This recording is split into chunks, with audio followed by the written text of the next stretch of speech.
tombe vraiment très bien parce que comme je sens que voilà, vous n'avez pas l'air au fait des questions de paysannerie et d'agriculture et que moi je suis vraiment un spécialiste. Ouais, mais non, enfin. Donc je disais que moi je suis un spécialiste, ça paraît évident en fait quand on me voit, de la chose. Je vais partir de là où vous en êtes en fait. Et puis on m'a dit qu'il y avait à peu près un niveau d'un village de hobbits, à peu près, intellectuellement. Et que. Non, je plaisante. Tout ça pour masquer un embarras qui est grand parce que justement je ne suis pas paysan. J'espère avoir la foi, mais je ne suis absolument pas paysan. J'irais même jusqu'à dire que, je ne sais pas s'il y a une expression pour dire qu'on n'a pas la main verte, mais qu'on a une main, je ne sais pas, toxique, mais si je passe devant une plante et que je daigne m'en occuper, elle meurt dans les heures qui suivent. Vraiment, hein. C'est vraiment. C'est-à-dire que j'ai essayé d'avoir des trucs à la maison, et en fait, ça meurt systématiquement. Donc, si quelqu'un peut m'expliquer ça, j'ai prié Saint-Hildegarde, Sainte Rita, et je n'arrive pas à cultiver des légumes. Et pourtant, c'est un des objectifs de l'éco-hameau de la Bénisson Dieu, vous voyez. Donc, à tel point que un jour, on a été interviewé et j'ai dit, bah oui, il faudrait commencer par planter des salades. Quelqu'un m'a dit, mais on ne plante pas des salades, en fait. Ah bon, très bien. Alors, le sujet qui m'est proposé et m'intéresse beaucoup, et en même temps, il est compliqué.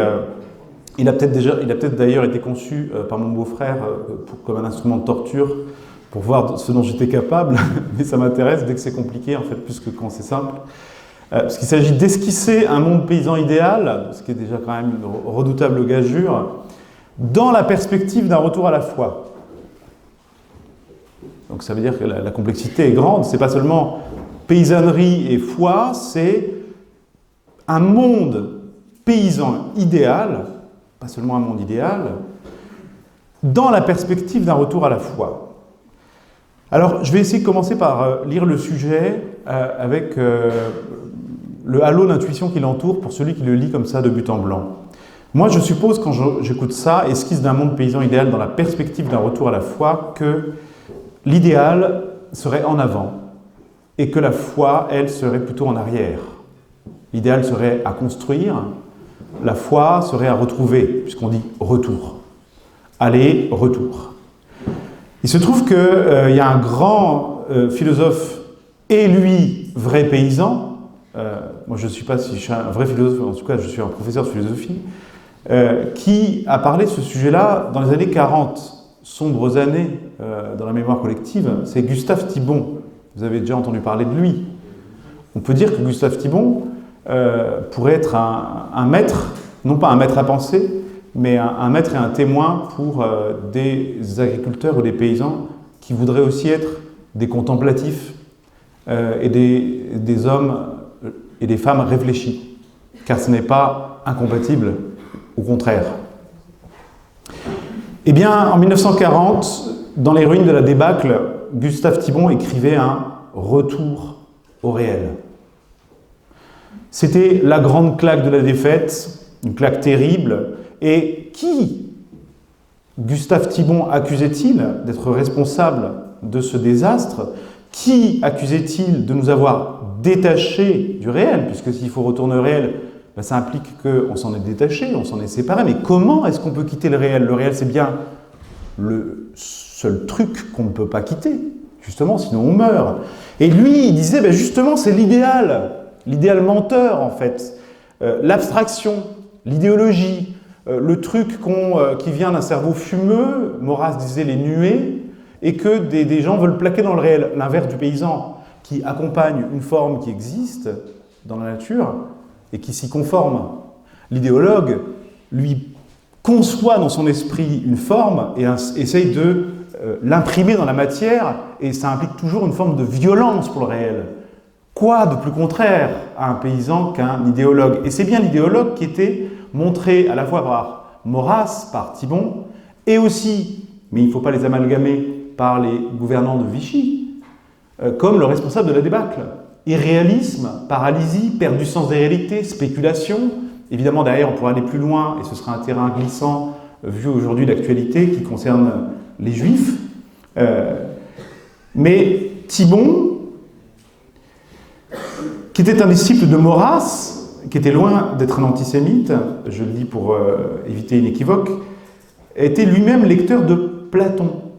Et donc, il distinguait bien l'idéal et l'idéologie. En tant que lecteur de Platon, Platon dit que les idées, ce sont les substances de la réalité, et les exemplaires de la réalité. Thibon était peu suspect, en tout cas à mes yeux, de considérer l'idéal comme quelque chose de louche. Il se gardait bien d'ailleurs d'idéaliser le paysan et serait voulu, dit-il dans son livre, de donner dans les creux éloges des vertus paysannes. Vous savez, le paysan qui est systématiquement vertueux parce qu'il est paysan. Pourquoi ? Il ne serait pas non plus, comme le voulait Zola dans cet horrible roman qu'est La Terre, systématiquement vil, bas, poisseux et terrien au sens le plus vulgaire du terme. Il n'est ni l'un ni l'autre, il est comme vous et moi. Mais simplement, dit Thibon, il a quelque chose quand même qui fait qu'il peut nous servir de modèle. C'est qu'il est lié aux nécessités et à des nécessités inéluctables. Il ne peut pas tricher avec le réel. On peut tricher avec les idées. On peut pendant des années, dit Thibon, mentir, dire n'importe quoi quand on est professeur par exemple, ce qui est gravissime, déformer, ensemencer, entre guillemets, des milliers et des milliers d'intelligences d'erreurs pernicieuses et ne jamais payer le bilan du mal qu'on a fait. Quand vous êtes agriculteur et que vous faites n'importe quoi dans votre champ, vous le payez tout de suite. Voilà ce que Thibon trouvait exemplaire dans le métier de paysan et qui, moi, m'inspire aussi comme professeur. Alors, pourquoi en ces temps de détresse, 1940, imaginez, et d'errance, dressait-il la figure du paysan comme un phare dans la nuit ?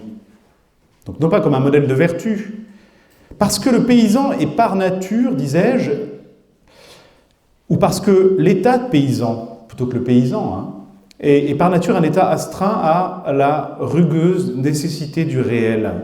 Il sait dans sa chair qu'on ne fait pas pousser une plante en tirant dessus, que l'argent n'est pas une poule aux œufs d'or qui fait des petits dans une banque, qu'elle a un rythme naturel, qu'on ne peut pas la forcer, que seule l'épargne, l'effort et la solidarité sont gages d'une société pérenne et non des prêts à intérêt sur des prêts à intérêt et des spéculations sur des spéculations, qu'on ne peut pas vendre la peau de l'ours avant de l'avoir tué, ce qui est le contraire du spéculateur, qui vend 3 peaux d'ours avant d'en avoir tué une seule, qui d'ailleurs n'existe pas encore. Il ne peut pas spéculer parce qu'il s'en tient au réel. Il ne peut pas non plus nourrir trop de désirs d'évasion. Il est enclos dans un rythme, dans un cycle de nécessité qui s'impose à lui, et malheur à lui s'il les congédie. Il ne peut pas, disais-je, s'évader du réel sans le payer cher. C'est ce que pensait Thibon. Aussi, Thibon ne nous dit pas qu'il faudrait tous devenir des paysans. Un monde paysan, c'est pas un monde où tout le monde est paysan. Enfin, peut-être, mais... moi, j'ai l'idéal du monde des hobbits, parce que c'est le seul que je connaisse, mais... D'ailleurs, j'aime bien, parce qu'ils peuvent, en même temps, ils lisent beaucoup, les hobbits, et en même temps, ils ont le temps de cultiver des patates. D'écrire des livres et de s'occuper des carottes, faire des fêtes, et en même temps, de pouvoir se raconter des histoires au coin du feu. C'est quand même une imagerie, il est très fort, Tolkien, je dis ça parce que je l'ai relu récemment, et que pour mes enfants, parce que sinon je ne l'aurais pas lu, j'aurais méprisé ça en disant je préfère aller lire la phénoménologie de l'esprit, fichez-moi la paix, vos contes d'enfants. Et au lieu de ça, je suis allé lire Tolkien, et là je me suis découvert vraiment très bête, parce que je trouve que c'est vraiment très puissant. C'est d'ailleurs aussi une fable paysanne, parce que c'est les plus enracinés, les plus modestes, qui sont choisis pour la mission la plus difficile. Je raconterai peut-être une histoire ou deux qui m'est venue quand j'ai regardé le film. Est-ce qu'il faudrait devenir tous paysans ? Bah non, enfin je crois pas, je sais pas. Peut-être que quelqu'un a la réponse. Moi, il me semble pas. Il me semble qu'une société juste, comme dit Platon dans La République, c'est une société où il y a, comme dans le corps, diversité d'organes et de manière analogue dans la cité, diversité de travaux, diversité de fonctions. Par contre, ce qui est important, c'est que les paysans aient une place, et une place qui soit une place honorable. Parce qu'il n'y a rien de pire, si ce n'est peut-être la pauvreté, et encore, que le déshonneur.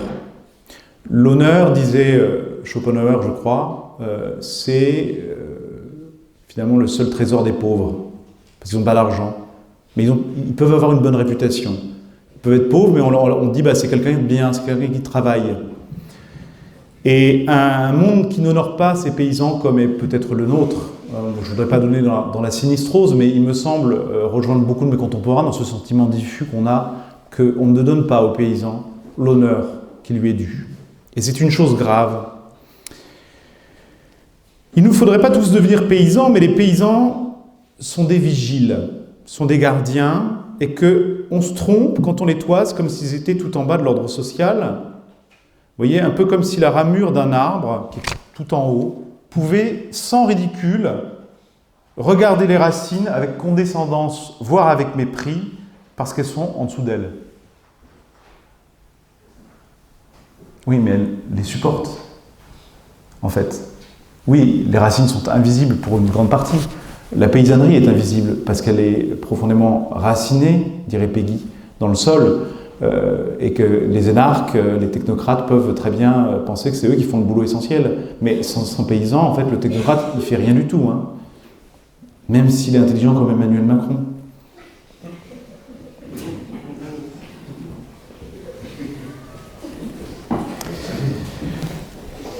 Au contraire, le paysan, et c'est ce que dit un grand monsieur dont j'ai exhumé l'œuvre à grand-peine avec l'aide d'Alice, qui a cherché l'unique exemplaire de son livre sur Internet, qui s'appelait Raymond de la Touche, qui était un membre du syndicat agricole en Mayenne, qui a connu Jean-Louis Leroux, le fondateur des Journées paysannes, et qui était un ami et camarade de promotion de Régine Pernoud, la médiéviste, et de Jean Guimpel, qui était un spécialiste de l'industrie au Moyen-Âge, lequel Raymond de la Touche a écrit « Le Moyen-Âge, la chrétienté médiévale, modèle de développement ».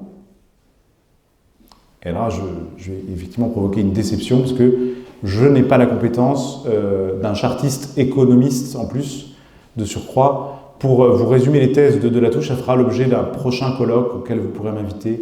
J'y travaillerai d'ici là. Mais c'est passionnant parce que bon, c'est intéressant déjà d'exhumer la figure du trio qui est la moins connue. Régine Pernoud étant connue parce qu'elle a écrit sur Jeanne d'Arc. Jean Guimpel est connu parce qu'il a écrit sur l'industrie du Moyen-Âge, le réseau des moulins, l'ingéniosité des médiévaux, en fait, qui ont été évidemment toujours roulés dans la boue, toisés comme des bouseux, au point qu'on leur a attitré le qualificatif de moyen, c'est l'âge moyen. Ils sont réhabilités dans un livre qui s'appelle « Le Moyen-Âge pour quoi faire », auquel Raymond de la Touche a participé, en montrant, en gros, si je résume sa thèse, qu'à l'encontre des historiens qui considéraient que le Moyen-Âge c'était une période où les clercs dominaient et où le peuple était famélique, un peuple de paysans faméliques ne construit pas de cathédrale. Quand on crève la dalle, on ne fait pas l'arrosage de Notre-Dame. Quand on est toute la journée dans la boue et qu'on n'a qu'une dent, comme je dis à mes élèves, et un capuchon sur la tête, quand on cherche à manger, on n'a qu'une jambe en plus, en général ils n'ont qu'une jambe, ils sont très cons parce qu'ils ont été obscurcis par les élites du clergé, comme le dit le roman de la Rose, le film.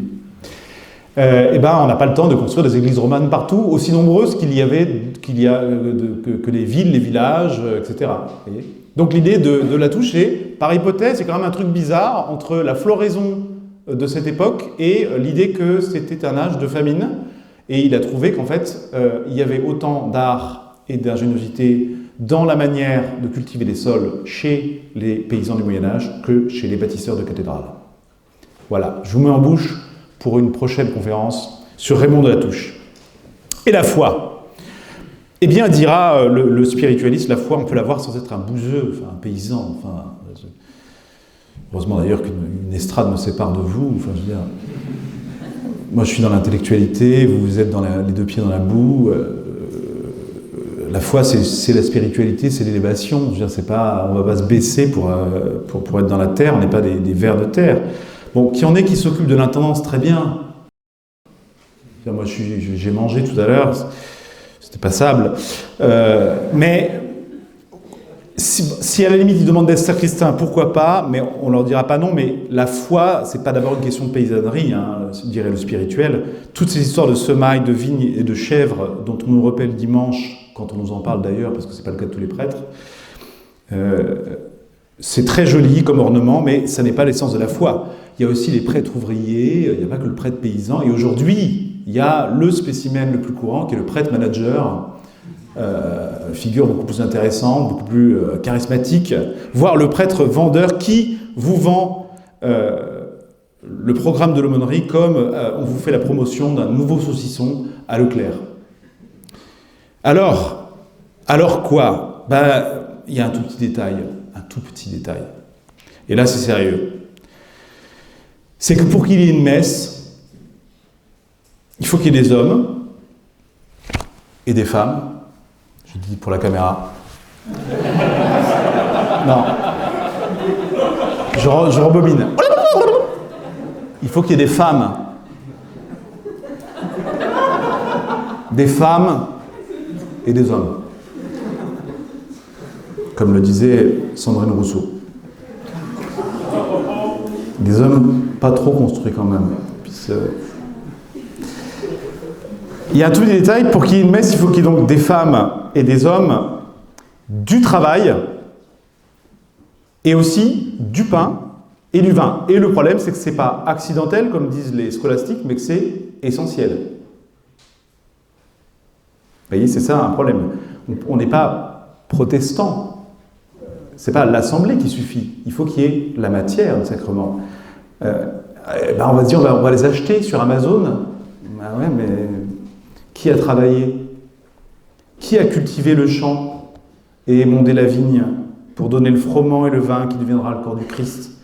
Il y a un théologien américain génial qui s'appelle William Cavanaugh, dont je vous recommande la lecture, qui écrit 2 livres sur ce sujet. L'un s'appelle Eucharistie, mondialisation, l'autre Torture, Eucharistie, et qui dit que, si un ouvrier ouïghour à moitié esclave est mort pour produire une piquette pas chère que vous allez acheter comme vin de messe et que vous allez glisser dans le calice et qui va devenir le sang du Christ, qu'est-ce que c'est que le sacrifice ? Et même pire, est-ce que le sacrifice de l'autel ne va pas occulter l'injustice économique et le sang de cette personne ? Vous voyez, et c'est vrai pour le pain, le vin, mais c'est vrai aussi pour, littéralement, Cavanaugh raconte l'histoire d'une étudiante chinoise de 16 ans qui est morte après 60 jours de travail continu, de fatigue, dans une usine pour peluche Disney. Donc quand vous achetez la peluche Disney, dit Cavanaugh dans Eucharistie, mondialisation, vous ne voyez pas, en fait, la personne qui l'a fabriquée et qui est morte peut-être pour la faire, une peluche. Combien plus pour l'Eucharistie, dont on ne voit pas le sacrifice visiblement, mais dont on ne voit pas non plus qui a fait la farine, qui a cultivé le pain. Et pourquoi est-ce qu'on doit y aller voir ? Parce que ce sont des questions de justice économique et qu'il n'y a pas de charité qui vaille sans justice économique. A-t-il été bien rétribué ? Comment cultive-t-il la terre ? Est-ce qu'il la salit ? Est-ce qu'il la pollue ? Est-ce qu'il paye bien ses ouvriers ? D'où ça vient ? Qui l'a fait ? Toutes ces questions se posent. Catholique ne veut pas dire abstrait, universel, sans visage. Catholique, ça veut dire, justement, au contraire, lumineux. Donc c'est ce qui fait chatoyer les différences, les singularités. Vous voyez ? Qui a fait ça ? C'est la question que pose Cavanaugh. C'est un enjeu auquel vous, paysans, vous êtes liés, puisque c'est vous qui produisez le froment et le vin, et que ces aliments de la terre, fruits du travail de l'homme, sont promus par le sacrement à la dignité de devenir le corps et le sang du Christ qui nous nourrit. Ce qui veut dire en fait que le spiritualisme est impossible, puisque si on n'est pas nourri par d'abord de la farine, on ne pourra pas être non plus nourri par le corps du Christ. Et inversement. Le spirituel et le charnel ici se rejoignent, la terre et le ciel communiquent, justice et vérité s'embrassent. Alors, idéal de la paysannerie, idéal de la foi, non, si l'idéal est ce qui permet de se détourner du réel, hein, de celui qui a fabriqué la peluche ou le pain ou le vin, de l'âpre réel, si c'est pour parler avec Marx un opium qui nous détourne de la réalité, alors non, pas d'idéal. La paysannerie ne serait pas un idéal, évidemment. Oui, un idéal si l'idéal est comme une lumière qui éclaire les réalités. L'éternel qui éclaire le temps, le spirituel qui couche, comme dit Peggy, dans le lit de camp du temporel. Alors, avec l'actualité, quand on dit coucher avec, c'est coucher à côté. Le spirituel couche dans le lit du camp du temporel. Alors, qu'est-ce que serait un idéal réaliste? C'est la question que se pose Gustave Thibon. Ce n'est pas une chose à la fois irréelle et inatteignable, mais une chose parfaite dans son genre, donc qui existe, et qui est la mesure des autres parce que toutes participent d'elle. Pour prendre une comparaison, c'est un peu comme la lumière du soleil qui éclaire tous les objets de cette salle et tous nos visages, voyez, et qui, par cela même, n'est pas visible en premier. Parce que l'idéal, comme il éclaire les autres choses, on ne le voit pas, mais on voit tout en lui. Ça, c'est l'idéal concret et réaliste. Si Dieu est l'idéal, il ne peut nous détourner de sa création. Il en est la cause première, il en est la cause exemplaire et finale, dirait Aristote. Il ne peut non plus nous détourner de nos frères. C'est sa lumière qui éclaire leur face, leur visage. Comment pourrait-on aimer celle-là, cette lumière, si l'on n'aime pas celle-ci? Et on comprend pourquoi les deux commandements sont liés, sont un seul et le même. Tu aimeras le Seigneur ton Dieu et tu aimeras ton prochain. Mais tu aimeras ton prochain, ça veut dire aussi que tu t'intéresseras à ce qui peut le nourrir. Et en plus, si Dieu s'est incarné, alors la lumière qui est celle du Golgotha, avant d'être celle du corps glorieux ressuscité, est une lumière qui ne peut nous détourner des souffrances de nos contemporains. Mais ça ne nous détourne pas de la création, ni de la nature, et donc pas de la terre. C'est là un point très important, qui nous oblige à faire un peu de métaphysique ou de théologie. Puisque j'insiste, la recherche du Créateur, c'est ce qu'on appelle la vie spirituelle, le fait de se tourner vers un idéal, ne saurait nous détourner des créatures. C'est très amusant de se demander d'où vient le mot paysan. Vous savez? Paganus. Paganus, il y a plein d'étymologies. L'étymologie n'est pas une science exacte, même si on dit que c'est la science du vrai sens des mots. En fait, il y a toujours des disputes entre érudits sur les étymologies authentiques des mots, les mots étant des institutions sociales en même temps que des héritages. Vous voyez, mais il y a une étymologie du paganus, c'est le païen. C'est quand même étonnant, c'est quand même intéressant. C'est très bien un païen, avec ça, ou avec des pécheurs comme Pierre et André et Jacques, on fait des bons chrétiens, c'est avec ça qu'on fait les meilleurs saints. Dans la Gaule christianisée, on fait des Clovis, des Martins, des Constantins, avec des bons païens. Le païen, c'est déjà un bon terreau pour faire un chrétien. Donc le païen ne s'oppose au chrétien que parce qu'il faut que le païen soit converti pour devenir vraiment païen, c'est-à-dire pour vraiment aimer la création qu'il adore, il faut lui montrer l'auteur qui se cache derrière et qui mérite vraiment la vénération que le païen voue à la terre. Mais moi je dis, quand les gens me disent, mais vous savez, l'écologie, attention, au néopaganisme, je dis, mais moi je suis très content qu'il y ait des païens. Enfin, je veux dire, quand je vois que les gens sont... je suis prof, donc je vois des élèves, hors sol, à tripoter des écrans soi-disant tactiles où on ne touche rien toute la journée. Je préfère à la limite un bon païen qui touche la terre comme un corps de femme, parce que c'est un peu ça un païen, hein, le culte de la sexualité, de la fertilité était lié au culte de la terre, c'est un peu ça. Je préfère ça à la limite que quelqu'un qui est complètement éthéré et sur lequel on n'a aucune prise. On essaie de l'attraper par un bout, c'est un savon. Donc allez évangéliser ça, on ne peut pas.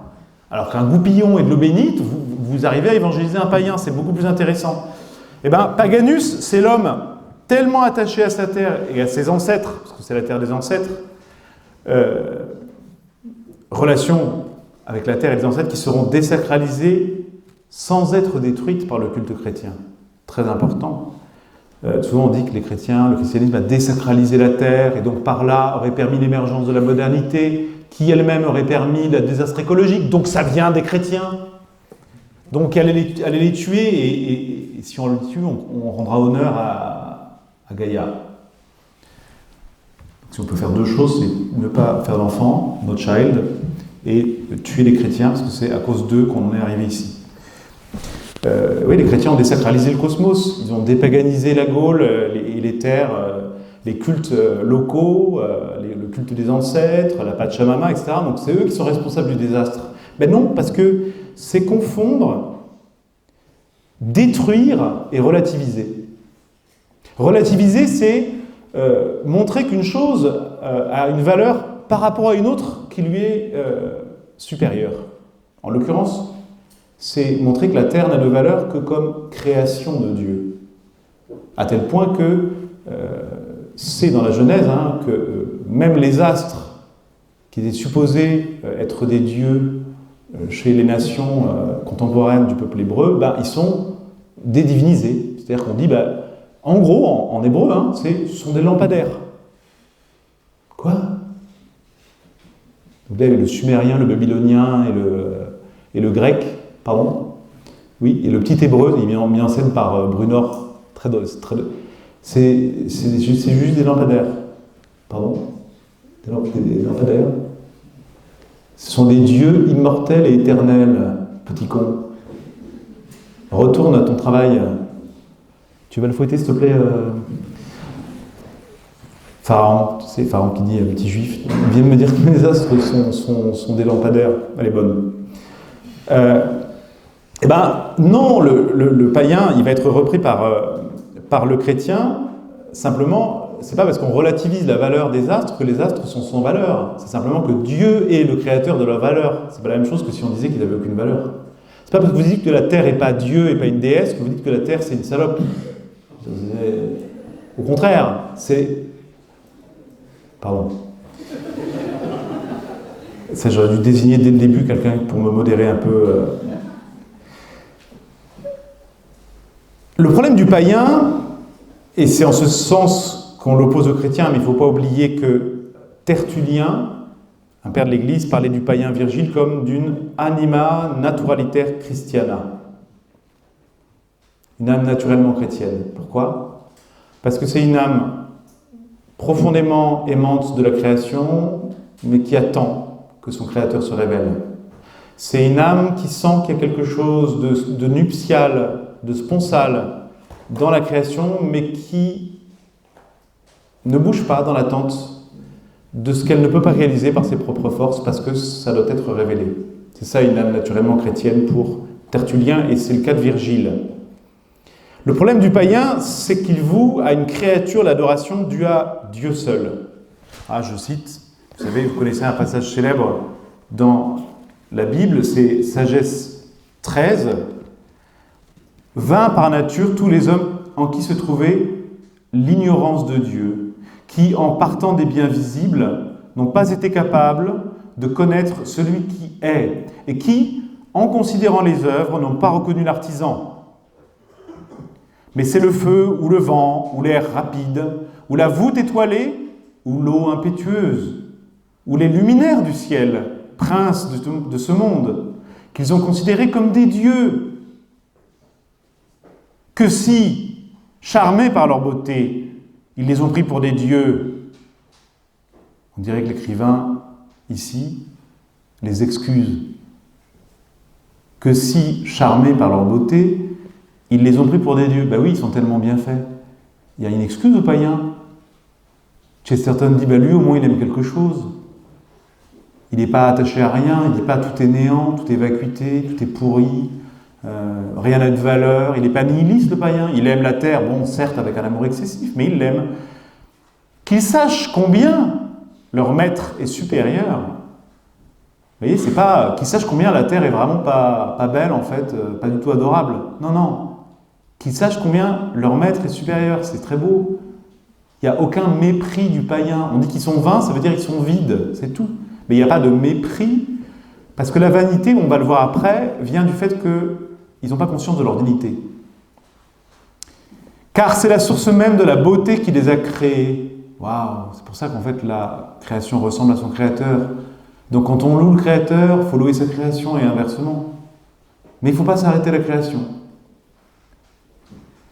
Et si c'est leur puissance et leur activité qui les ont frappés, qu'ils en déduisent, ce qui implique une activité rationnelle, ce qu'on appelle la philosophie, combien plus puissant est celui qui les a formés, car la grandeur et la beauté des créatures font, par analogie, contempler leur auteur. Saint Paul reprendra ce verset dans l'Épître aux Romains.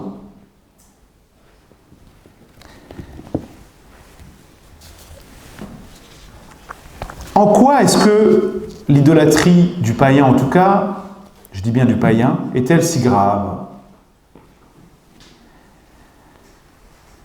Ils n'ont pas reconnu l'artisan, disais-je, mais au moins ils reconnaissent la création. Où est le problème ? Le problème, c'est que, comme il est dit en un autre passage de la sagesse, il faudra me dire si j'ai le temps, d'ailleurs, si je déborde trop, parce que je ne me rends pas compte.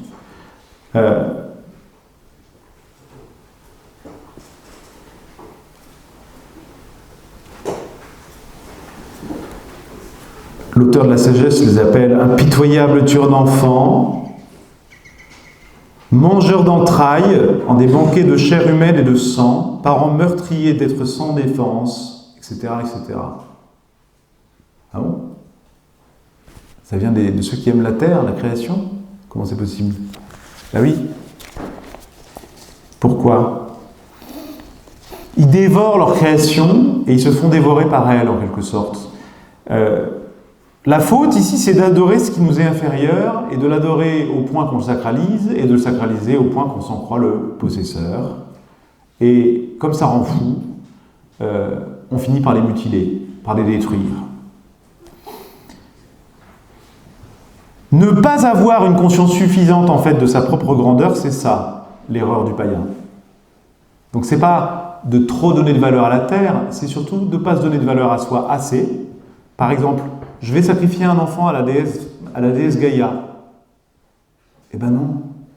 Parce qu'en fait, dans l'âme d'un petit enfant, il y a un esprit qui a été créé par Dieu directement et qui est supérieur, dit Thomas d'Aquin, à tout ce qu'il y a dans la nature. Ce qu'il y a de plus parfait, en tout cas, dans la nature. Là, il y a un point de débat avec les écologistes, même chrétiens. Hein. Qu'est-ce qui est supérieur en dignité ? Est-ce que c'est la totalité de la nature comme telle, puisqu'elle est condition de la vie ? Ou est-ce que c'est la vie humaine ? Et donc vous avez des débats stériles entre des gens qui disent « Bah ouais, mais vous défendez la terre, mais vous défendez pas les bébés à naître. » Et puis les autres qui se renvoient la balle en disant bah, « Vous luttez contre l'IVG, mais vous luttez pas pour la terre-mère qui est justement la condition de la vie des bébés. » Ben oui, mais dans la sagesse créatrice, il n'y a aucune concurrence. Et en tout cas, on ne peut pas sacrifier un bébé qui est créé avec une âme spirituelle à une terre dont l'apôtre dit que la figure passe. Et qui a été faite pour nous, et non l'inverse. Et le fait qu'elle ait été faite pour nous ne veut pas dire qu'on peut faire n'importe quoi avec. N'en déplaise à ceux qui pensent que justement le christianisme serait à l'origine de la catastrophe écologique.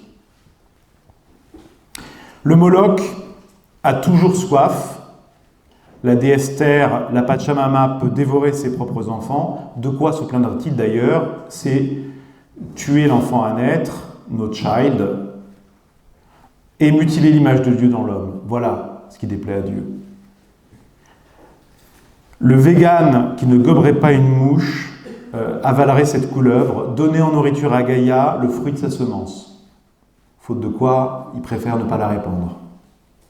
À tout prendre, faut-il préférer les véganovores, si je peux m'exprimer ainsi, parce que je ne mange que des bêtes qui ne mangent que de l'herbe, à ceux qui mangent des entrecôtes de vegan, justement, hein, même si ce n'est pas très nourrissant, je ne sais pas, peut-être que, évidemment, il n'y a pas à choisir, hein, dans les deux cas c'est terrible, mais, et puis les véganes ne sont pas, comment dire, sont des figures aussi, des témoins d'une détresse.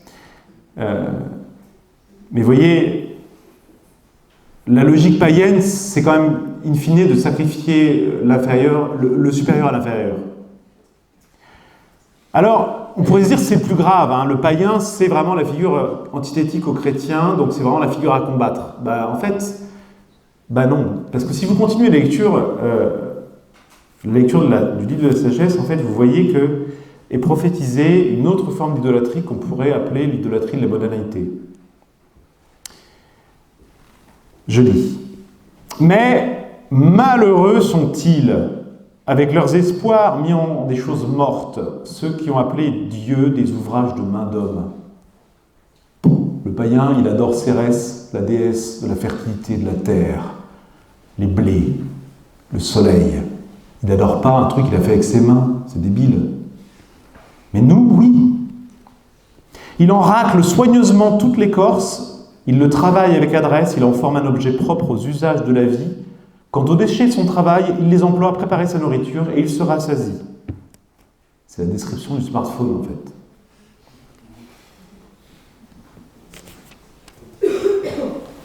On peut caractériser la modernité comme une idolâtrie de cette sorte-là. Non pas une idolâtrie de la terre et de ce qui nous est inférieur, mais une auto-idolâtrie de notre propre fabrication. Il me semble qu'elle ne vaut pas mieux que l'idolâtrie païenne. Hein, c'est pourquoi je disais que finalement, un païen, c'est pas si grave que ça, on peut en faire quelque chose. Bon, il faut aussi faire quelque chose de l'idolâtrie moderne, parce que nous sommes tous des modernes. Hein.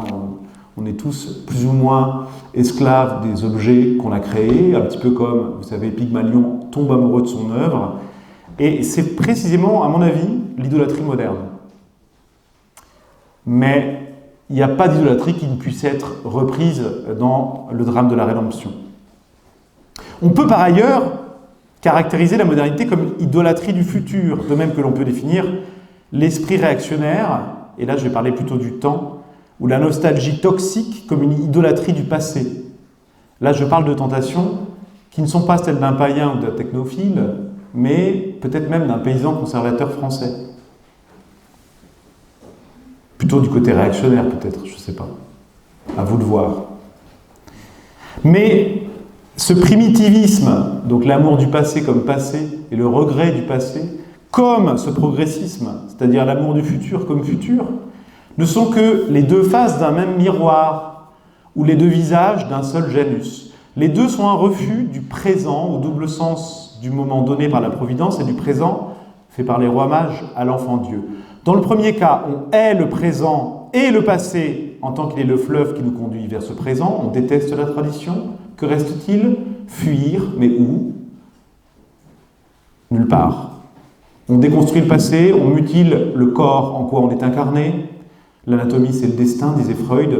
On se fantasme en transhumain, mais faute de pouvoir vraiment dépasser la nature vers un accomplissement plus haut, faute de pouvoir fabriquer du surnaturel avec de la nature mutilée, on mutile comme donné premier cette nature, comme détermination, comme destin, comme matériau irréductible à une liberté sans forme.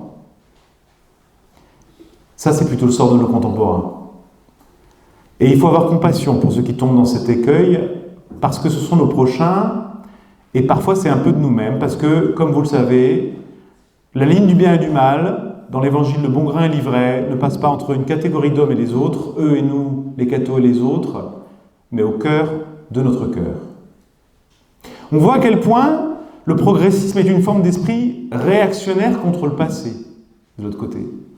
Comme le réactionnaire, il regarde dans le rétroviseur, mais c'est pour faire la grimace, en disant c'est vraiment nul avant, se regarder et appuyer sur l'accélérateur sans savoir où cela le mènera. Car enfin, où nous mènent ceux qui forment l'arrière-garde postmoderne du progressisme? Ils ne sauraient le dire eux-mêmes. Le paysan peut être progressiste, comme le chrétien, il y en a eu, par rejet du passé ou amour du confort ou de ses propres inventions. Et il n'y a pas que du vice dans un tel élan. Qui pourrait nier que, et là je parle sous la caution de ceux qui en savent mieux que moi, plus que moi, Même à court terme, l'industrialisation de l'agriculture apparaissait à beaucoup de gens de bonne volonté comme une nécessité inéluctable ou comme une urgence humanitaire. Il y a, je ne sais pas, 70 ans. Mais le vice des progressistes n'est pas là. Ils disent circuler dans le sens de l'histoire, ou alors sa roue crantée, l'image de Victor Hugo, vous écrabouillera. Donc le progressisme veut dire que si vous n'êtes pas dans le sens de l'histoire, vous serez écrabouillé. Mais si le paysan est progressiste, il finira par être tout sauf paysan. Il lui faut être un peu conservateur. De l'autre côté, il y a la figure de l'esprit réactionnaire, qui est une figure non moins erronée. Comment la définir ? Peut-être en disant que c'est un progressisme à l'envers. Vous placez l'idéal dans le rétroviseur de l'histoire, et votre but est de vous en rapprocher le plus possible. La chrétienté, comme si ces temps étaient meilleurs parce qu'il y avait plus d'églises, ou comme s'il n'y avait pas moins de sacrilèges parce qu'il y avait plus d'églises. Le monde rural d'avant la révolution industrielle, peut-être. Peut-être que là, on pourrait, moi j'accepte d'être convaincu, si c'était le cas. Mais cette idéalisation cristallise les plus beaux aspects d'un passé révolu pour mieux en masquer les scories. Un exemple entre mille, trouvé dans ma bibliothèque, c'est dans le journal de Julien Gracq, qui fut un des poètes surréalistes les plus avant-gardistes et qui finit par voir des pages où il est d'un conservatisme vraiment touchant et qui raconte un de ses souvenirs d'enfance qui lui fait mesurer le mieux la distance séparant les années 10 des années 80, celui des engelures, incommodité saisonnière que tous les écoliers de la campagne connaissaient dès les premiers froids et que déjà la génération qui atteint maintenant la cinquantaine a ignoré complètement. C'était, j'imagine, une maladie de carence, à une époque où l'hiver, à la campagne, le régime alimentaire ne comportait le plus souvent ni fruits ni crudités.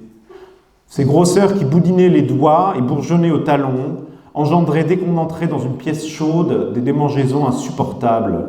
Elles faisaient corps avec la saison de l'hivernage, tout comme les piqûres de moustiques font partie intégrante de l'été de la taïga russe. Elles marquent sans doute l'extrême fin de l'époque où l'homme a accepté sans regimber les agressions naturelles du lieu et du climat, la malaria, le goitre, le scorbut. Déjà les essaims bourdonnants dans les cuisines de l'été, voyez se déployer contre eux l'offensive des premiers rouleaux de papier tue-mouche. Nous perdons aisément de vue, écrit l'écrivain, dans nos jérémiades écologiques, que l'homme proche de la nature est presque toujours un patient, au mieux coûteusement endurci. Encore aujourd'hui, la vie d'un bédouin au désert, d'un sauvage d'Australie, d'un esquimau groenlandais n'est rien d'autre. Le plus gros de l'énergie de l'homme pendant des milliers de siècles, assez proche en cela du ruminant au pâturage, l'augment dévoré par les temps et les mouches, s'est dépensé à endurer passivement l'inconfort, l'incommodité permanente d'être. La fin est digne d'être citée pour son côté provocateur. Un penseur catholique réactionnaire du type de Joseph de Metz en tirerait aisément argument pour soutenir que la bombe ne vient rien faire d'autre en ce bas monde au XXe siècle finissant que rééquilibrer ad maiorem Dei gloria, un quantum de souffrance aboli. C'est pas gentil ça. Mais cette illusion, vous voyez, peut nous guetter. C'était mieux avant. L'illusion qui prend une forme subtile dans la thématique de l'enracinement. Il y a d'un côté, dit-on, les somewhere, ceux qui viennent de quelque part, et de l'autre côté, les anywhere, les enracinés et les hors-sol. Nous, on est paysans, on veut retrouver la terre et la foi, on veut la racination, si on peut forger ce néologisme. Idolâtrie du sol, autochtonie. Le ktonos, c'est le Dieu qui jaillit des profondeurs de son propre sol, qui se forme lui-même du limon de la terre. Et partant, il y demeure attaché, indissociable. Il est confondu au sol dont il tire son origine. Et alors, me direz-vous, c'est très bien. Sauf que c'est une idolâtrie de la terre et de soi. Et contre cette illusion, il y a dans la Genèse cet ange à l'épée de feu qui interdit à Adam et Ève toute velléité de retour en arrière. Pourquoi ? C'est Dieu qui cherche Adam, qui se cache.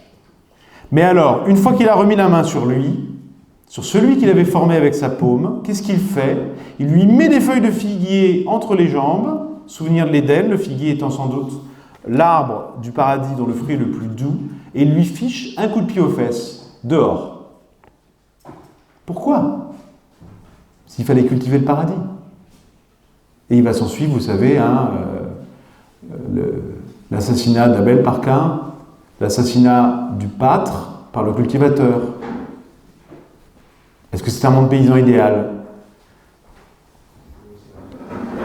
Alors si l'on s'en tient au niveau naturel, historique et anthropologique, il y a quelque chose quand même de comique dans l'enracinement. Je ne dis pas dans l'enracinement tel qu'il peut être pensé d'une façon juste, mais dans l'enracinement comme obsession, c'est l'idéal de la souche. Vous voyez, c'est qui veut devenir un réseau mycorhizien et non pas un arbre, à la belle ramure toute bruissante du chant des oiseaux. C'est l'illusion fusionnelle de s'attacher à des racines en refusant de grandir, de s'ouvrir à l'irruption du nouveau, car les temps sont nouveaux, le passé ne reviendra pas. C'est, dirais-je, une tentative analogue à celle de se cryogéniser pour éviter de mourir, en fait. Un refus du temps. Et ce refus du temps peut être aussi un refus de la providence. C'est un autre écueil. Mais on va mourir. Ce qui arrive à la moindre fleur, nous le savons, arrivera à tout l'univers. Les anciens pouvaient encore nourrir le désir d'être immortels à même ce monde, non pas comme individu, mais en tout cas comme espèce, parce qu'ils pensaient la nature éternelle, du moins dans sa matière première et dans le cycle perpétuellement renouvelé de ses formes. Encore cela appliquait-il un cauchemar, celui d'un passé qui revient périodiquement, nécessairement, si le temps est infiniment cyclique. Mais nous sommes à la fois la génération écologique, qu'on le veuille ou non, et celle qui sait que le soleil s'éteindra, quoi qu'on fasse. Dans 5 milliards d'années peut-être, mais il s'éteindra. Est-ce une raison pour ne rien faire? Non. C'est une raison de nous appuyer fortement dans la terre pour nous élancer vers le ciel, de ne pas refuser ni le passé ni l'avenir, de ne pas avoir peur, comme un arbre qui n'a pas peur de prendre la forme de la croix. Saint Jacques, l'apôtre, nous compare à la bonne terre qui reçoit docilement la parole de Dieu plantée en nous. Mais Saint Paul, la torche allumée, nous dit que nous sommes comme des étrangers, des hôtes de passage sur la terre. Alors quoi? On est plantés, on est enracinés, ou on est des êtres spirituels qui devons nous diriger vers le ciel? Est-ce qu'on se plante en s'enracinant?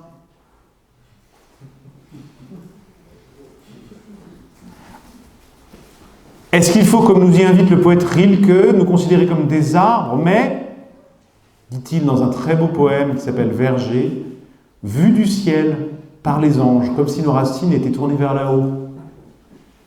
La réponse est peut-être chez le vieux Pierre à la barbe blanche, qui a été crucifié la tête en bas comme les fleurs, dit-on. Puisque tout est en voie de destruction, dit tranquillement l'apôtre, vous savez quels hommes vous devez être. Titanic. Puisque tout est en voie de destruction, vous savez quels hommes vous devez être. Recherchez les réalités d'en haut. Et il nous laisse là-dessus. Alors, il faut fuir la terre dont la figure passe? S'enfermer au cloître pour se spiritualiser? La réponse est encore non, et pour la même raison que je vous ai dit tout à l'heure, parce que la racine de cette terre, c'est l'esprit créateur, et c'est ici et maintenant qu'il faut chercher l'éternel. Regarde autour de toi cette terre, ces arbres, ces enfants et ces fleurs, et au milieu comme une rose, ta femme qui étend un linge blanc dans la lumière du matin. Plus tu tendras vers le Créateur, plus leur visage prendra chair. Plus tu les aimeras parce que Dieu les a sauvés, plus tu seras déchiré d'avoir à mourir, de les voir mourir. Vous voyez, désirer Dieu, c'est pas être moins déchiré parce qu'on perd celui qu'on aimait, puisque c'est Dieu qui l'a créé. Mais il faut mourir, il faut que le fruit tombe, il faut que le froment soit sacrifié et que le jus de la vigne saigne. Il faut que ce qui a été créé par Dieu et qui s'en est séparé lui soit rendu. Et c'est cela un sacrifice. Si tu te carres bien au centre de cette croix qui t'écartèle entre ciel et terre, alors tu mourras, mais comme le grain tombé en terre, tu porteras du fruit. Quel fruit? Je terminerai là-dessus. avec ce que j'appellerais la béatitude des paysans. Je me demandais dans les évangiles ce qui pourrait le mieux illustrer notre thème, et en réfléchissant, je suis tombé sur une réflexion que me faisait mon ami Fabrice Adjadj, qui a été avant moi, pauvre de moi qui suis dans ses pas, à ce micro. Je me disais qu'en fait peut-être qu'on trouverait, c'est dans les béatitudes qu'on trouverait la phrase, le verset évangélique qui est le plus propre à illustrer notre sujet. Vous savez que dans les béatitudes, il y a une structure étonnante, une tension entre les temps, puisqu'en fait, on parle au présent et au futur à la fois. Et c'est le langage même de l'espérance, de l'idéal incarné. Heureux maintenant ceux qui pleurent, parce qu'ils seront consolés. Et la première est au présent. Vous savez laquelle c'est? Rappelez-vous, heureux les pauvres, car le royaume des cieux est à eux. Ça, c'est maintenant.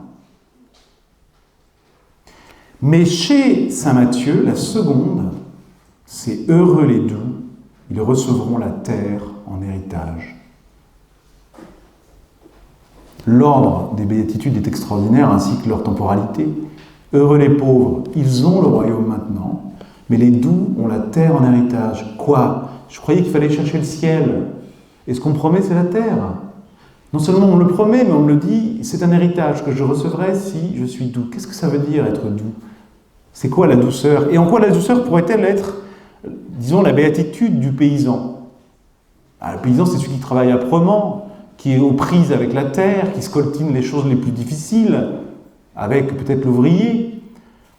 Heureux maintenant, dit l'Évangile, mais l'héritage ne vient pas du passé, c'est une promesse. Alors quel lien entre la douceur et l'héritage? Une parabole que j'ai trouvée, non pas moi-même, mais grâce à notre ami Paul, qui elle-même l'a recueillie d'un rabbin, Haïm Korsia, qui lui-même l'a recueillie d'un midrash, qui lui-même l'a recueillie d'un talmudiste ou d'un hasside, etc., etc.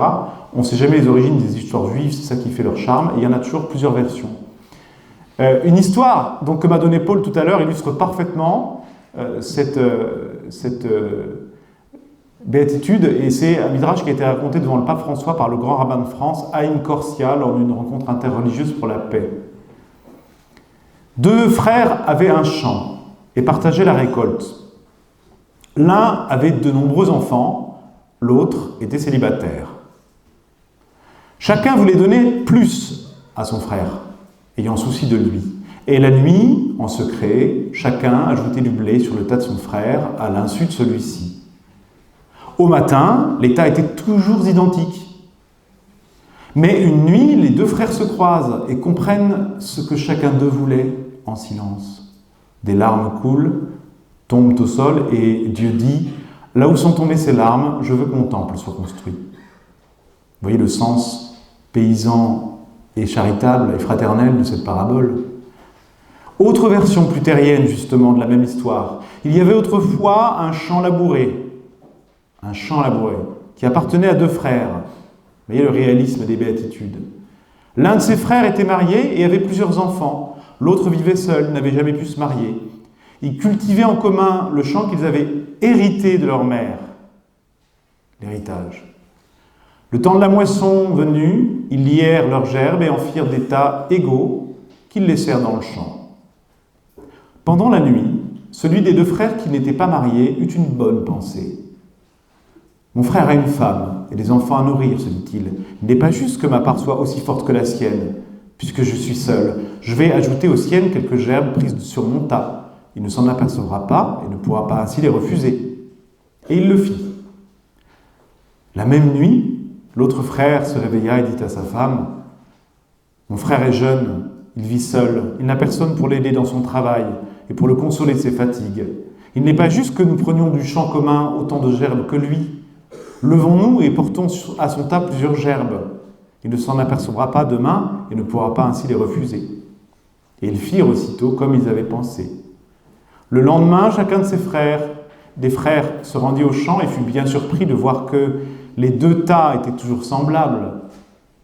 Il ne pouvait comprendre ce prodige qui se renouvela plusieurs nuits de suite, car chacun d'eux portait au tas de son frère le même nombre de gerbes. Enfin, ils se rencontrèrent portant chacun les gerbes qu'ils se destinaient l'un à l'autre et furent reconnaissants l'un envers l'autre. Ce qui est très beau dans ce midrash, c'est pas seulement la terre matérielle, le champ à labourer, dont il s'agit, mais la terre comme habitation, c'est-à-dire comme lieu de la fraternité, et lieu aussi de la famille, lieu de la génération. La mère, le fils, le père. Il n'y va ni d'un spiritualisme éthéré, la fraternité abstraite, comme si la convivialité ne supposait pas le repas, comme si le repas ne supposait pas le travail, comme si le travail ne supposait pas la terre, comme si la terre ne supposait pas la propriété. Sans propriété, on ne peut pas donner. Sans propriété, les frères ne pourraient pas donner ce qu'ils ont pour leurs frères.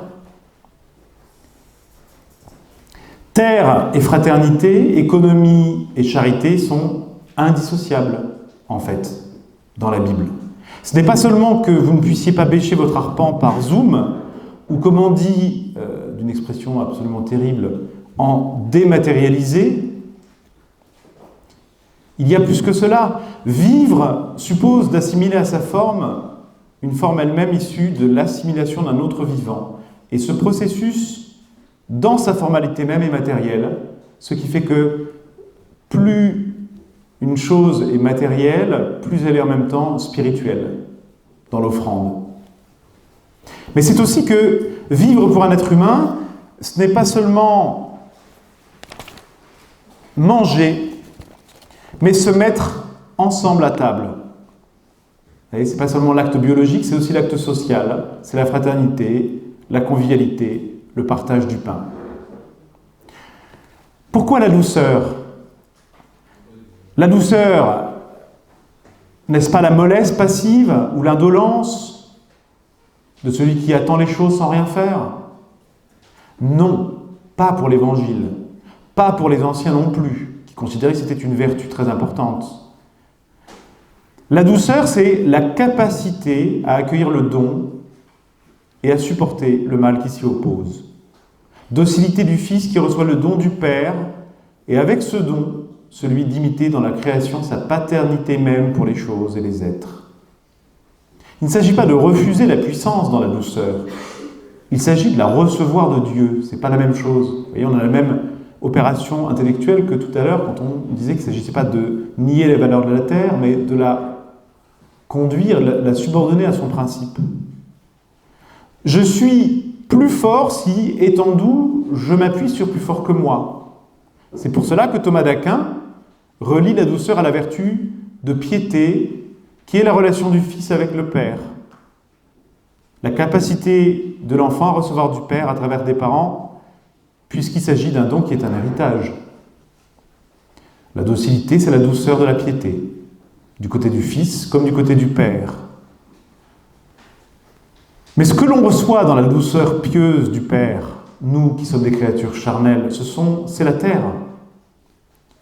Ce que le Fils reçoit du Père, c'est l'Esprit. Mais ce qu'un Fils charnel reçoit de son Père charnel, et en quoi il ressemble à son Fils qui est dans les cieux, c'est une nourriture mieux. C'est la capacité à tirer sa subsistance et à tirer sa nourriture de sa propre terre qui lui a été donnée. Dieu est évidemment le donateur premier de la terre, mais le plus haut don qu'il puisse nous faire, c'est de nous rendre semblables à lui et de nous donner la capacité de produire à notre tour et de donner, d'être des paysans. Dans notre ordre, moi je suis un professeur, mais je peux aussi être un paysan dans la manière dont j'enseigne.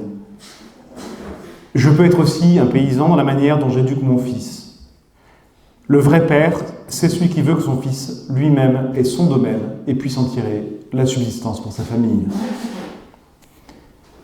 La terre, cependant, est elle-même un don, et c'est pourquoi ce sont les doux qui peuvent recevoir la terre en héritage, parce qu'ils ne font pas les choses d'abord de leur propre force, mais en les accueillant. La terre ne fructifie pas d'abord par notre activité, mais par une générosité foncière qui vient du fait qu'elle est une nature, c'est-à-dire une puissance de fructification et d'engendrement. Le travail est nécessaire, mais il est second. La douceur est première. Plus on est docile à la terre, plus on est capable de participer à la fécondité que Dieu a mis en elle. Et le propre de la culture, quelle qu'elle soit, ce n'est pas de produire des choses soi-même à partir d'un matériau brut et sans forme, que l'on va démiurgiquement modeler, mais d'accompagner le dynamisme même de la nature et de le protéger. La douceur est à relier ici au toucher, à la main, qui est capable de prendre sans briser ce qui se donne à elle, qui est capable de tourner sans le casser ce qu'elle doit informer.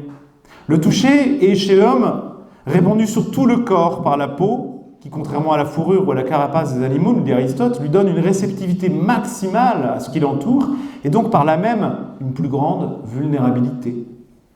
C'est pourquoi le doux est plus fort que la brute qui cherche à tordre le donné, à le plier à sa volonté, car la douceur donne de recevoir la blessure des choses, d'endurer leur âpreté en même temps que de penser leurs blessures. Et c'est ce que fait un vigneron, c'est ce que fait un paysan, c'est ce que fait une infirmière, c'est ce que fait un parent avec son fils, avec son enfant. Le travail du paysan, vous l'aurez compris, n'est pas celui du technicien qui façonne un matériau brut, mais le travail de celui, qui accompagne un dynamisme naturel. S'agit-il, encore une fois, d'opposer paysan et technicien? Quand je dis opposer, c'est renvoyer l'un à l'autre comme des repoussoirs, l'un pour l'autre. Bien sûr que non. Lorsque dans Laudato Si, le pape François oppose le paradigme technocratique au paradigme de l'écologie intégrale, il ne s'exprime pas en technophobe, comme on dit, qui rejette la technique. Il montre que le modèle paradigma en grec est dans celui qui accueille pour la faire fructifier un donné naturel, et que ce modèle est supérieur au modèle technocratique qui ignore le donné. Vous voyez, ça ne veut pas dire que la technologie doit être congédiée, ça veut dire qu'elle doit être subordonnée à un modèle supérieur qui est celui de la culture. Une sage écologie intégrale n'opposera pas à la volonté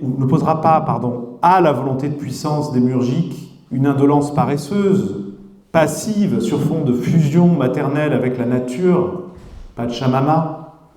Elle est une intégration de la technologie, déploiement mécanique de la puissance, certes dangereux mais nécessaire, dans un ordre où celle-ci est subordonnée au modèle d'une culture qui travaille à accompagner le dynamisme des choses. Le maître et le modèle ici, c'est celui qui accompagne la nature des choses, et non pas celui qui les transforme. C'est une question de hiérarchie.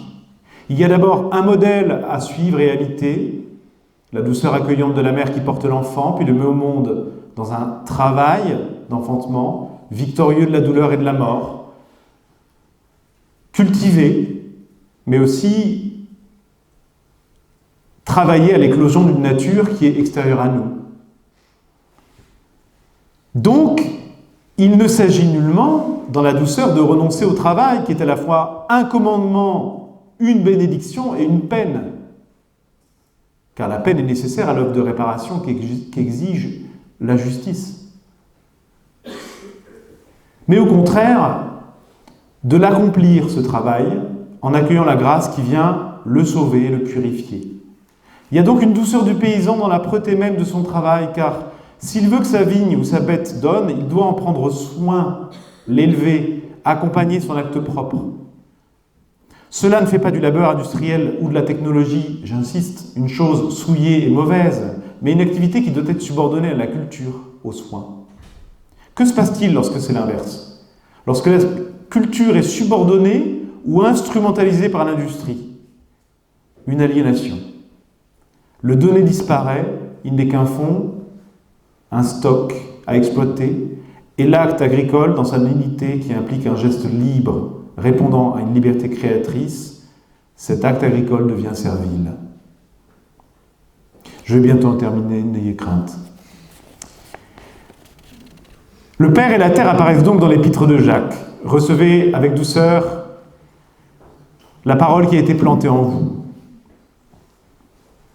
Le paradigme, puisque c'est le mot du pape, de la culture, c'est ici de fonder l'accueil de la parole sur l'accueil d'une croissance germinative, par analogie ou parabole.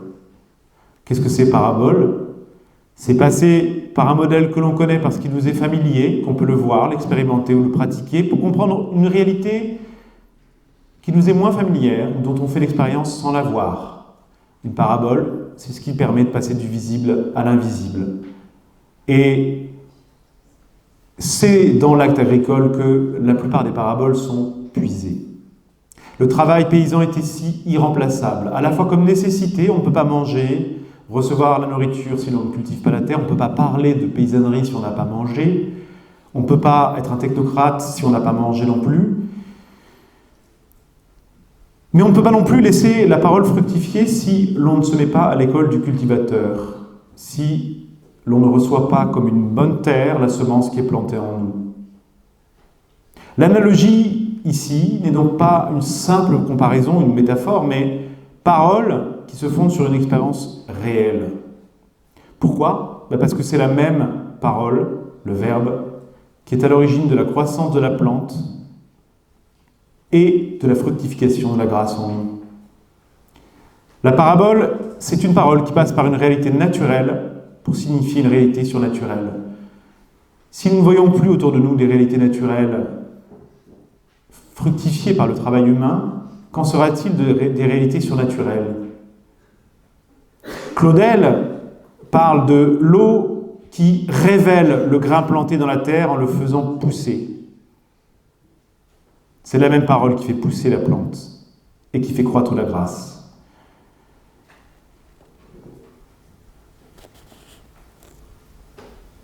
Le paradigme de l'écologie intégrale recèle ainsi un enseignement pour notre vie intellectuelle.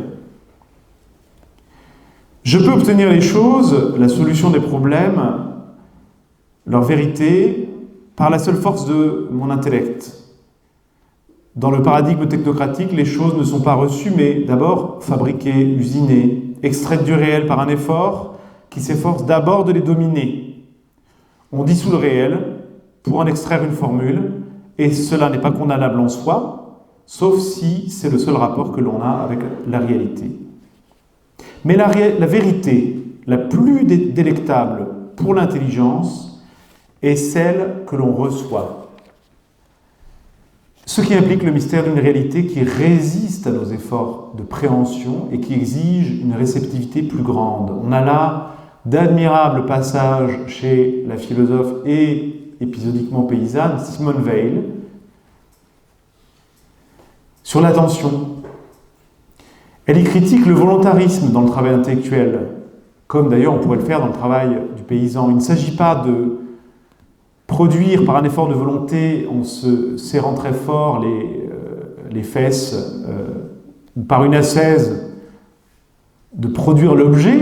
Il s'agit de le laisser advenir. Il s'agit de laisser la nature se manifester. Mais le sens de ce verset, « Heureux les doux, ils auront la terre en héritage », n'est pas seulement spirituel ou symbolique, il a aussi son miroir dans l'Ancien Testament, à savoir le don de la loi à Moïse. Or, quel est le sens de la loi? Quelle est sa finalité? Son horizon? C'est le jubilé. On en a parlé tout à l'heure. Qu'est-ce que c'est qu'un jubilé? Ce n'est pas un état intérieur, ni quelque chose de purement spirituel, ou pire, d'artificiel. C'est un acte de justice qui s'inscrit dans le drame de la rédemption après la chute. Impossible, disais-je tout à l'heure, de séparer charité et justice. Et c'est pourquoi la loi demande, selon Moïse, que tous les 7 fois 7 ans, tous les 49 ans, les Israélites soient réintégrés dans leur terre. Quand ils rentrent dans leur terre, dans la terre promise, chaque tribu va recevoir son lot et chaque maisonnée à l'intérieur de chaque lot va recevoir son lot. Décentralisation.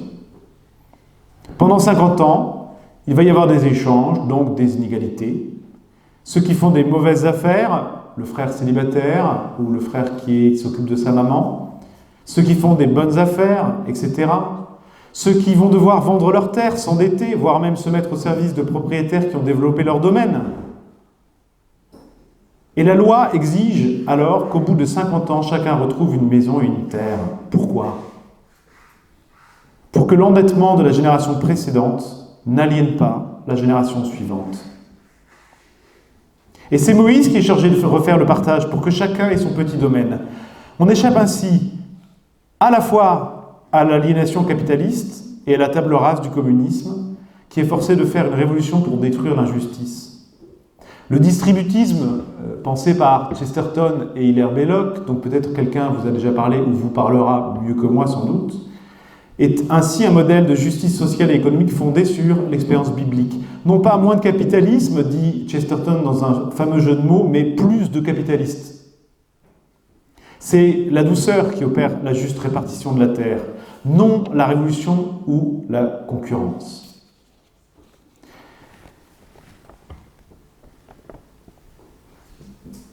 L'incarnation est la réalisation ultime de cette promesse qui nous est faite et qui a sa figure déjà dans l'Ancien Testament. Mais l'Ascension avive cette tension dont je parlais tout à l'heure entre le ciel et la terre. L'Épître aux Hébreux nous dit que les chrétiens n'ont pas ici de cité permanente, qu'ils sont toujours comme des étrangers, dit saint Paul, et des voyageurs sur la terre. Et l'Évangile nous dit « Le royaume des cieux souffre violence, et les violences en emparent. Les puissances de ce monde cherchent à s'emparer du royaume, rabattent l'utopie à des fins mondaines. Ils détournent la promesse, les antichrists, en idéologie, et finissent par croire que s'ils vous tuent, ils rendent un culte à Dieu ou à Gaïa. Pourquoi cela ? Parce qu'ils voudraient la justice tout de suite. Alors que la béatitude nous dit « Heureux ceux qui attendent la promesse ». Ils considèrent donc que les chrétiens hérités de la promesse sont des imposteurs ou qu'ils profitent de ce qu'elle tarde à venir, ou pire, profitent de ce que cette justice tarde à se réaliser pour fomenter des petites combines. Tandis que le chrétien, lui, attend patiemment.